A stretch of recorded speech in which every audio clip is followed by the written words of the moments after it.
Hey guys, welcome back to the channel. This is the video I really wanted to film today, was the cleaning of the cam covers of my 6.3. They've already been done, but I'm going to take a cam cover from a 6-cylinder M130 engine to do the experiment on and see how it works and show you what I use. Quite often you'll see cam covers that have been polished, and some people like that, and that's obviously up to them, but I prefer to try and keep it more towards the more muted aluminium factory look, you know, without burnishing the material. Unlike the 6.3, which are very porous cam covers in their appearance, these 6-cylinder has a kind of a more smoother material, but this should work just fine on that, give you a good experimentation. Here is a cam cover from an M130 6-cylinder in fairly okay condition. You can see it's got the typical kind of tarnish on there. It's not too bad actually, but I'm going to use that as an experiment today and give it a good clean. We'll just do half and then we can compare.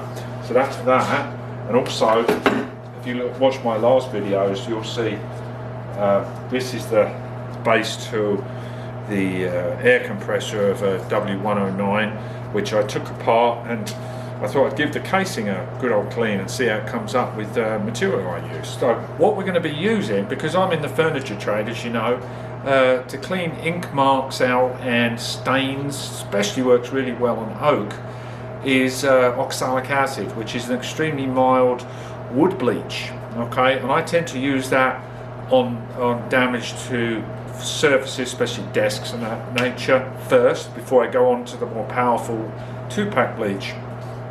So we're going to mix up some oxalic acid crystals. This is how I buy it. It's just a little tub. It will be marked wood bleach, but you should see a name on the top, oxalic acid. It works great on aluminium, and then you rinse it off afterwards, and some people might clear coat afterwards. I'm not sure whether I'm going to do that or not. As you can see, this is the top section of the 6.3. It's a good top-down view of it, so you can see the contrast between the can cover and the intake plenums. Yeah, you can see it looks really nice actually. So let's get on with that M130 cam cover and see how we do. I just use an old bucket. I've got a not particularly coarse brush here, and I've also got Scotch-Brite pad. Okay, so we want some pretty hot water, probably about a quarter of a gallon, half a gallon, something like that. A lot of this isn't vital. You can always strengthen up the oxalic acid. Even a really strong solution, it's not going to hurt you. So let's fill it up with hot water. Any of you guys see that movie Trainspotting with Ewan McGregor? You remember the toilet scene? My mate said that this sink looks like our Trainspotting, and I don't think he's wrong really. Hot as you can bear it. Now the oxalic acid comes in crystals.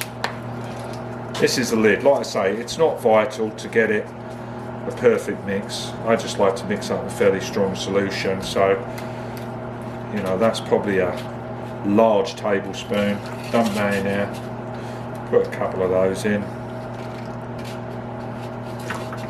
stir it up.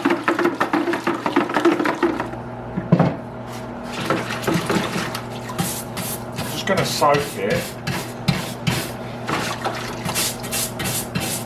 Get it nice and wet first. I should have really degreased the thing first, I think, really. But for this experiment, no biggie.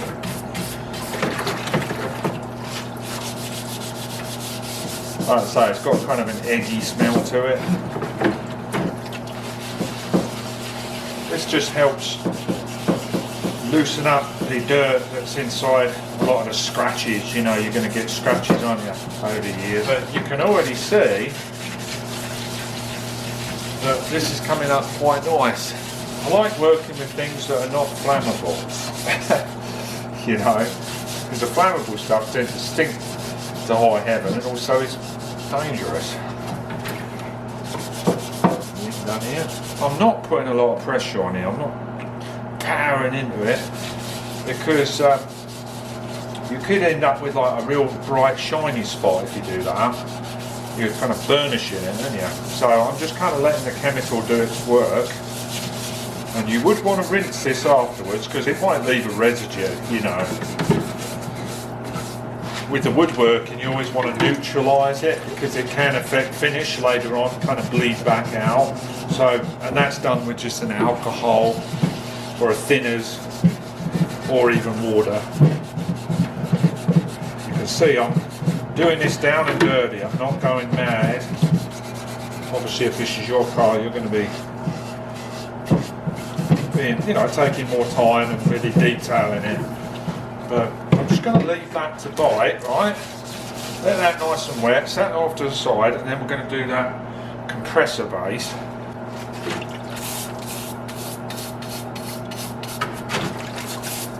I'll leave this to soak. I've got one more item over in the corner. Yes, an intake manifold from an M130. I have one lying around. Doesn't everybody? So, again, I'm looking at the video here. Excuse this sink area, it's disgraceful, I know. But this was my workshop at one point years ago. And, you know, it's a workshop, isn't it? Anyway, so this casting more strongly represents the cam covers to the 6.3. Much more porous material where all the oxidization and the crap goes into all those pores and can be a bit of a devil to clean. And so, again, what's nice about the oxalic acid, it's fairly mild. So, you know, if you were doing this in your engine bay, you wouldn't worry about getting it on rubber and things like that, would you? So, because, like I say, it's very mild, and you can water rinse it. You could even put this in a spritzer bottle, couldn't you? And then just do a very gentle, careful cleaning around. So you can see it shows up all of the dark in all the low points. Like I say, just get it wet.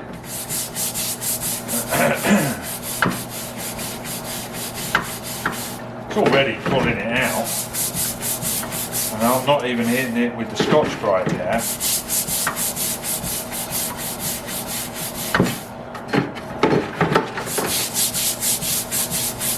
And it's cheap as chips as well, which is nice. Scotch-Brite it. I'm concentrating on getting some of those low points. That's where the Scotch-Brite helps. I wouldn't go too rough on the Scotch-Brite because you might start hitting the highlights and burnishing it in a way and getting a sheen level that you might not like. So that's why I'm kind of going kind of light really, letting the chemical do its work.